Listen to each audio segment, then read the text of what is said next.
കർത്താവ് നിങ്ങളോട് കൂടെ. ലൂക്കായുടെ വിശുദ്ധ സുവിശേഷത്തിൽ നിന്നുള്ള വായന. അക്കാലത്ത് യേശു ഗലീലിലെ ഒരു പട്ടണമായ കഫർനാമിലെത്തി സാബത്തിൽ അവരെ പഠിപ്പിച്ചുകൊണ്ടിരുന്നു. അവൻ്റെ പ്രബോധനത്തിൽ അവർ വിസ്മയം ഭരിതരായി, കാരണം അധികാരത്തോട് കൂടിയതായിരുന്നു അവൻ്റെ വചനം. അവിടെ സിനഗോഗിൽ അശുദ്ധാത്മാവ് ബാധിച്ചു ഒരുവനുണ്ടായിരുന്നു. അവൻ ഉറക്കെ നിലവിളിച്ചു പറഞ്ഞു, നസ്രാനായ യേശുവേ, നീ എന്തിന് ഞങ്ങളുടെ കാര്യത്തിൽ ഇടപെടുന്നു? ഞങ്ങളെ നശിപ്പിക്കാനാണോ നീ വന്നിരിക്കുന്നത്? നീ ആരാണെന്ന് എനിക്കറിയാം, ദൈവത്തിൻ്റെ പരിശുദ്ധൻ. യേശു അവനെ ശാസിച്ചു പറഞ്ഞു, മിണ്ടരുത്, അവനെ വിട്ടുപോകും. ആ പിശാച് ഉപദ്രവമൊന്നും വരുത്താതെ എല്ലാവരുടെയും നടുവിലേക്ക് അവനെ തള്ളിയിട്ട ശേഷം അവനെ വിട്ടുപോയി. എല്ലാവരും അത്ഭുതപ്പെട്ട് പരസ്പരം പറഞ്ഞു, എന്തൊരു വചനമാണിത്! ഇവൻ അധികാരത്തോടും ശക്തിയോടും കൂടെ അശുദ്ധാത്മാക്കളോട് കൽപ്പിക്കുകയും അവ വിട്ടുപോവുകയും ചെയ്യുന്നുവല്ലോ. അവൻ്റെ കീർത്തി സമീപ പ്രദേശങ്ങളിലെല്ലാം വ്യാപിച്ചു. കർത്താവിൻ്റെ സുവിശേഷം.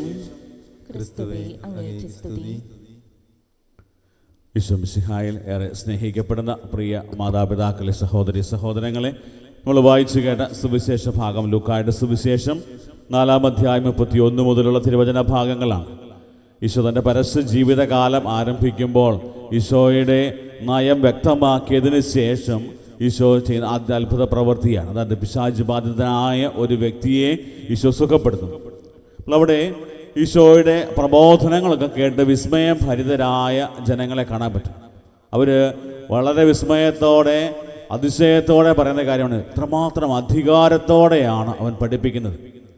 സാധാരണക്കാരിൽ സാധാരണക്കാരനായി മറിയത്തിൻ്റെയും ഔസേപ്പിൻ്റെയും മകനായിട്ട് ജീവിച്ച ഇവൻ എവിടെ നിന്ന് കിട്ടി ഇത്രമാത്രം വലിയ ജ്ഞാനവും അധികാരത്തോടെയുള്ള ഈ പ്രബോധനങ്ങളുമൊക്കെ? അതൊക്കെയായിരുന്നു അവരെ ഏറ്റവും കൂടുതൽ വിസ്മയിപ്പിച്ചൊരു കാര്യം.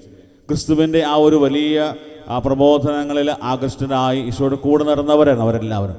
വീണ്ടും വീണ്ടും ഈശോയെ കേൾക്കണമെന്നുള്ളൊരു ആഗ്രഹവും ഈശോയുടെ കൂടെ ആയിരിക്കണമെന്നൊക്കെ അവർക്കൊരു വലിയ ഒരു ആഗ്രഹം തോന്നാൻ കാരണം അവൻ്റെ പ്രബോധനങ്ങൾക്ക് അതുപോലെ അധികാരവും ശക്തിയും ആധികാരികതയും ഉണ്ടായിരുന്നു.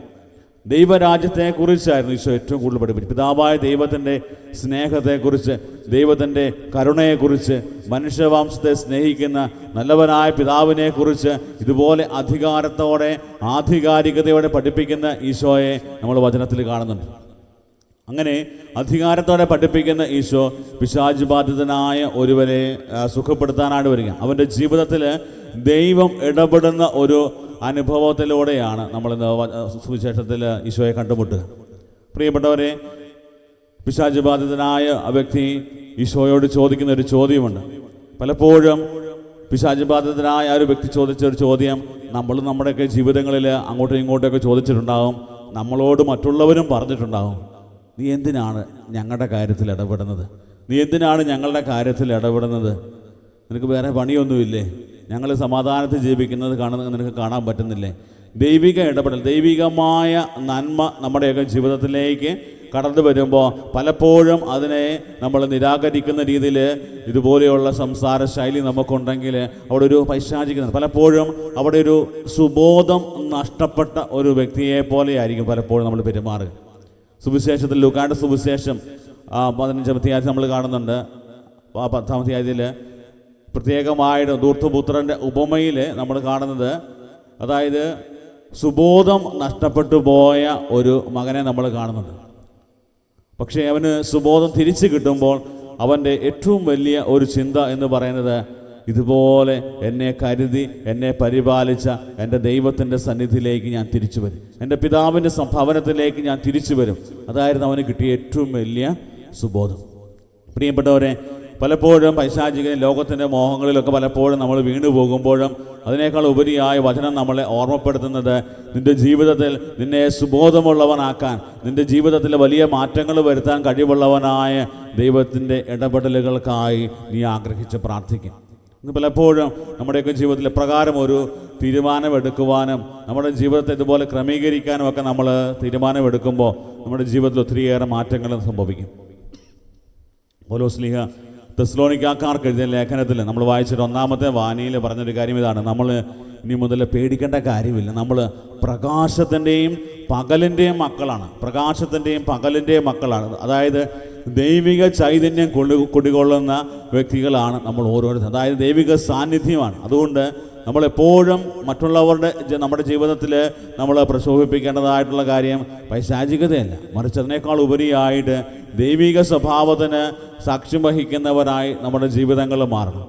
പ്രിയപ്പെട്ടവരെ, ഇത് നമ്മുടെ ജീവിതത്തിൻ്റെ ഒരു വലിയ ലക്ഷ്യമായി നമ്മൾ കണക്കാക്കിക്കൊണ്ട് നമ്മളത് ജീവിക്കാൻ തുടങ്ങുമ്പോൾ നമ്മുടെ ജീവിതത്തിൽ ആത്മീയമായൊരു വളർച്ചയുണ്ടാകും. നമ്മളിന്ന് വായിച്ചു കേട്ട പ്രതിവചന സങ്കീർത്തനത്തിലും ഇതുപോലെ തന്നെയാണ് നമ്മൾ കേട്ടത്. ഒരു കാര്യം ഞാൻ കർത്താവിനോട് അപേക്ഷിക്കുന്നു, ഒരു കാര്യം മാത്രം. അതായത് സങ്കീർത്തകൻ പറയുന്നത് ഏറ്റവും പ്രധാനപ്പെട്ട ഒരു കാര്യത്തെക്കുറിച്ച്, നമ്മുടെ ജീവിതത്തിൻ്റെ അഭിലാഷം, ജീവിതത്തിൻ്റെ ഏറ്റവും വലിയ ഒരു അർത്ഥം എന്ന് പറയുന്നത് തന്നെ കർത്താവിൻ്റെ മാധുര്യം ആസ്വദിക്കുവാനും കർത്താവിൻ്റെ ആലയത്തിൽ അവിടുത്തെ ഹിതമാരായാനും വേണ്ടി ജീവിതകാലം മുഴുവൻ അവിടുത്തെ ആലയത്തിൽ വസിക്കാൻ. അതായത് കുറച്ച് നാളത്തേക്ക് മാത്രമല്ല, നമ്മുടെ കാര്യങ്ങളൊക്കെ നടക്കുന്നിടം വരെയല്ല, ജീവിതകാലം മുഴുവൻ കർത്താവിൻ്റെ കൂടെ വസിക്കും. പ്രിയപ്പെട്ടവരെ, അപ്രകാരമാണ് നമ്മൾ പ്രകാശത്തിൻ്റെ മക്കളായിട്ട് വ്യാപരിക്കാൻ നമുക്ക് സാധിക്കും. നമ്മുടെയൊക്കെ ജീവിതത്തിലേക്ക് ഇങ്ങനെയുള്ള പൈശാചികമായ ഒത്തിരിയേറെ പ്രലോഭനങ്ങൾ ഉണ്ടാകുമ്പോൾ അതിനെ അതിജീവിക്കാനായിട്ട് നമ്മളെ ഏറ്റവും കൂടുതൽ ശക്തരാക്കുന്നത് ഈ ഒരു വലിയ ആഗ്രഹം, കർത്താവിൻ്റെ കൂടെ വസിക്കുവാനും ദൈവികമായ ചൈതന്യത്തെ വളരുവാനും. അതുപോലെ തന്നെ നമ്മൾ ദൈവം ആഗ്രഹിക്കുന്നൊരു കാര്യമുണ്ട്, നമ്മളെല്ലാവരും സുബോധമുള്ളവരായിട്ട് മാറും. അതായത് ഈ ഒരു വലിയ തിരിച്ചറിവ് നമുക്ക് നഷ്ടപ്പെടാൻ പാടില്ല. ദൈവം നമ്മളെ പരിപാലിക്കുന്നവനാണ്, ദൈവം നമ്മളെ വഴി നടത്തുന്നവനാണ്. എൻ്റെ ജീവിതത്തിൽ എനിക്ക് ലഭിച്ചിട്ടുള്ളതെല്ലാം ദൈവത്തിൻ്റെ വലിയ സ്നേഹത്തിൻ്റെയും കരുണയുടെയും അടയാളങ്ങളാണ് എന്ന് നമ്മൾ തിരിച്ചറിയാൻ തുടങ്ങുമ്പോൾ നമ്മുടെ ജീവിതത്തിൽ ദൈവത്തോടൊപ്പം ആയിരിക്കുവാനും ദൈവത്തെ കൂട്ടുപിടിക്കാനും പലപ്പോഴും നമുക്ക് സാധിക്കും. പ്രിയപ്പെട്ടവരെ, ഇന്ന് ഈ പരിശുദ്ധ കുർബാനയിൽ നമുക്കും പ്രാർത്ഥിക്കാവുന്ന കാര്യം, ദൈവം നമ്മുടെയൊക്കെ ജീവിതത്തിലേക്ക് നൽകിയ അനുഗ്രഹങ്ങൾക്ക് നന്ദി പറയുന്നതോടൊപ്പം തന്നെ നമ്മുടെ ജീവിതത്തിൻ്റെ ഏറ്റവും വലിയ അഭിലാഷം എന്ന് പറയുന്നത് കർത്താവിനോട് കൂടെ വസിക്കുക, കർത്താവിൻ്റെ ഹിതം ആരായാനും ദൈവം ആഗ്രഹിക്കുന്നത് പോലെ കർത്താവിൻ്റെ ആ ഒരു വലിയ മാധുര്യം ആസ്വദിച്ച് കർത്താവിൻ്റെ ഹിതം ആരാഞ്ഞ് കർത്താവിൻ്റെ കൂടെ വസിക്കുന്നവരായി നമ്മുടെ ജീവിതങ്ങൾ മാറുവാനായിട്ട് നമുക്ക് ആഗ്രഹിച്ച് പ്രാർത്ഥിക്കാം. അതിന് വേണ്ട കൃപയും അഭിഷേകവും ഈ വിശുദ്ധ ബലിയിൽ നമുക്ക് യാചിക്കുകയും ചെയ്യാം. ദൈവം നമ്മളെ സമർത്ഥമായി അനുഗ്രഹിക്കട്ടെ. ആമേൻ.